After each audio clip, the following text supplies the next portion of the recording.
പുരികങ്ങളുടെയും മുഖരോമങ്ങളുടെയും threading മിക്ക സ്ത്രീകളിലും ഒരു പതിവ് സൗന്ദര്യവർദ്ധക പ്രക്രിയയാണ്. നൂറ്റാണ്ടുകൾ പഴക്കമുള്ള ഈ ഗ്രൂമിംഗ് രീതി പലപ്പോഴും പ്രതിമാസമോ രണ്ടാഴ്ചയിലൊരിക്കലോ നടത്താറുണ്ട്.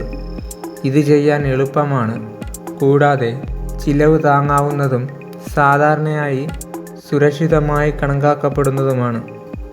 എന്നിരുന്നാലും ഒരു ഡോക്ടറുടെ സമീപകാല വീഡിയോ ആശങ്കാജനകമായി മാറിയിരിക്കുകയാണ്. ഒരു വൈറൽ ക്ലിപ്പിൽ ഇന്റേണൽ മെഡിസിൻ സ്പെഷ്യലിസ്റ്റായ doctor Vishal Gabbale threading hepatitis B പകരാൻ സാധ്യതയുണ്ടെന്ന് അവകാശപ്പെടുന്നു.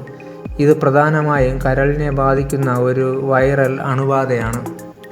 ഇത് കരൾ വീക്കം, ദീർഘകാല ആരോഗ്യ സങ്കീർണതകൾ എന്നിവയ്ക്ക് കാരണമാകുന്നു.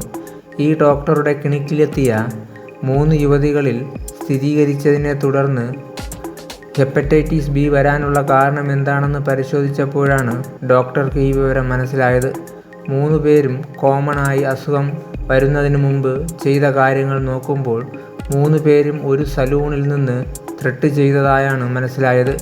ലോകാരോഗ്യ സംഘടനയുടെ 2022 ബുള്ളറ്റിനനുസരിച്ച് ടാറ്റു ചെയ്യൽ, റേസറുകൾ പങ്കിടൽ, ത്രെഡിംഗ് പോലുള്ള സൗന്ദര്യവർദ്ധക നടപടിക്രമങ്ങൾ എന്നിവയിലൂടെയും ഹെപ്പറ്റൈറ്റിസ് ബി പകരുന്ന കേസുകൾ റിപ്പോർട്ട് ചെയ്യപ്പെട്ടിട്ടുണ്ട്.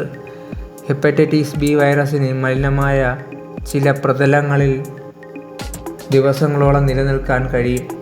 ഒരു അണുബാധയുള്ള നൂലോ മറ്റു അണുബാധ വിമുക്തമല്ലാത്ത ഉപകരണമോ മാത്രം മതി വൈറസ് പകരാൻ.